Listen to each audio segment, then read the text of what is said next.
ایک عرب مصنف لکھتے ہیں کہ جب غزہ کی جنگ شروع ہوئی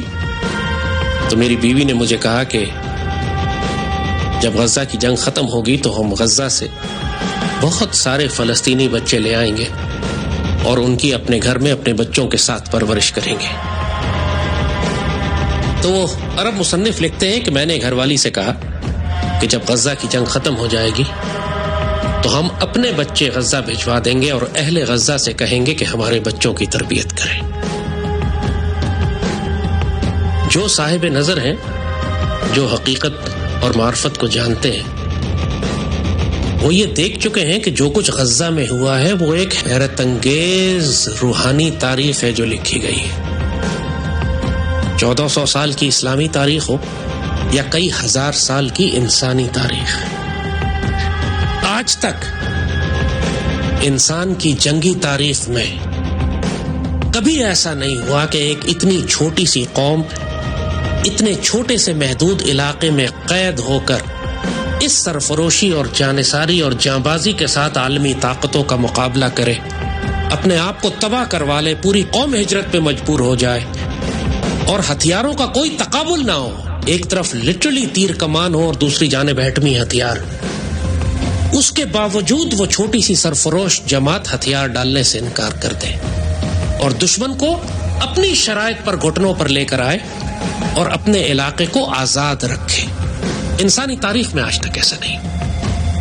اور جن لوگوں نے یہ کمال کیا ہے، جن لوگوں کے ذریعے اللہ نے یہ معجزہ کر کے دکھایا، یہ جغرافیائی سیاست کا معجزہ ہے. دنیا ششدر ہے، حیران ہے، چاہے مفکر ہوں، سوشیولوجسٹ ہوں، دانشور ہوں،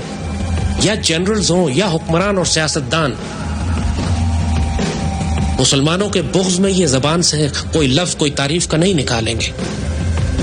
لیکن یہ حقیقت سب جانتے ہیں کہ جو کچھ غزہ میں ہوا ہے وہ انسانی تاریخ نے اس سے پہلے کبھی نہیں دیکھا. خاص طور پر مسلمان معاشروں کے لیے، مسلمان دانشوروں کے لیے، مسلمان جنرلز کے لیے جو گہرا سبق ہے اہل غزہ کی اس مزاحمت میں، اس پوری قوم کی اس جرأت، شجاعت اور دلیری میں اور اس کے ایمان میں، وہ ایک اتنا حیرت انگیز فینومینا ہے کہ جو قوموں کے عروج و زوال کے اسباب طے کرتا ہے. غزہ میں جو کچھ ہوا وہ غزہ میں محدود نہیں رہے گا. غزہ میں جو کچھ ہوا ہے اس کے اثرات صدیوں تک اگر دنیا قائم رہتی ہے تو انسان محسوس کرے گا. جیسے کہا کہ تاریخ اسلام میں یہ سرفروشی، یہ جانبازی، یہ اپنے آپ کو فدا کرنے کی خواہش، یہ غیرت، یہ دلیری، یہ شجاعت، تاریخ اسلام میں اس سے پہلے کبھی اس کی کوئی مثال نہیں ملتی. آپ صحابہ کرام کے بارے میں کہہ سکتے ہیں کہ وہ بہت دلیر اور شجاعت والے، اور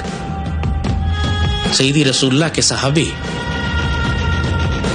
اس میں کوئی شبہ نہیں کہ صحابہ کرام سے مقابلہ کیا ہی نہیں جا سکتا کسی بھی مسلمان قوم کا. اور جو کچھ اہل غزہ نے کیا ہے وہ ہمیں صحابہ کی یاد کرا دیتا ہے، اس سرفروشی اور جانبازی کی، کہ جو اس وقت ناقابل یقین واقعات آپ دیکھتے تھے کہ کہاں ایک چھوٹی سی مسلمان فوج نکلتی ہے عرب سے اور روم اور پرشین امپائرز کو تباہ کر کے رکھ دیتی ہے. جو غیرت اور دلیری کہ جب ایران کا بادشاہ بلاتا ہے مسلمان قاصد کو تو مسلمان قاصد اکڑ کر اپنے نیزے سے اس کا قالین کاٹتا ہوا اس کے سامنے جا کر کھڑا ہو جاتا ہے. نہ اس کے رعب میں آتا ہے، نہ اس کے خوف میں آتا ہے، نہ دبدبے میں آتا ہے، اور اس کو کھل کے دعوت دیتا ہے کہ اسلام قبول کرو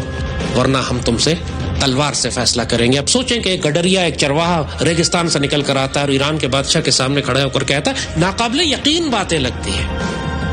ناقابل یقین باتیں لگتی ہیں. وہ لوگ نعوذ باللہ دیوانے نہیں تھے، انہیں کسی بات کا یقین تھا، حق الیقین تھا، ان کو مشاہدات کروا دیے گئے تھے،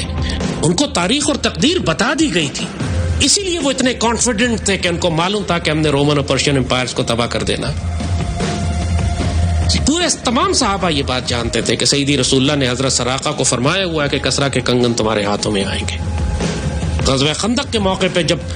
چاروں طرف سے فوجوں نے گھیرا ہوا تھا اور قرآن کہتا ہے کہ کلیجے اچھل کر حلق میں آ رہے تھے، اس وقت سیدی رسول اللہ نے فرما دیا تھا کہ روم اور کسرا اور پرشین اور رومن امپائر جو ہے وہ تمہارے پیروں تلے روندی جائے گی. تو صحابہ کو تو کوئی شک نہیں تھا. وہ فیتھ، وہ یقین، وہ ایمان، وہ کانفیڈنس جو سیدی رسول اللہ کے اوپر اس امت اور اس جماعت کو تھا، وہ وجہ تھی کہ اس جماعت نے وقت کی سپر پاورز کو شکست دی. اور آج صدیوں بعد ہم وہی ایمان، وہی یقین، وہی توکل، وہی بھروسہ، وہی جرأت اور سیدی رسول اللہ سے وہی تعلق غزہ میں دیکھ رہے ہیں جس نے وقت کی سپر پاورز کو شکست دی. سوچو راولپنڈی جتنا جیسے کہا کہ علاقہ ہے چھوٹا سا،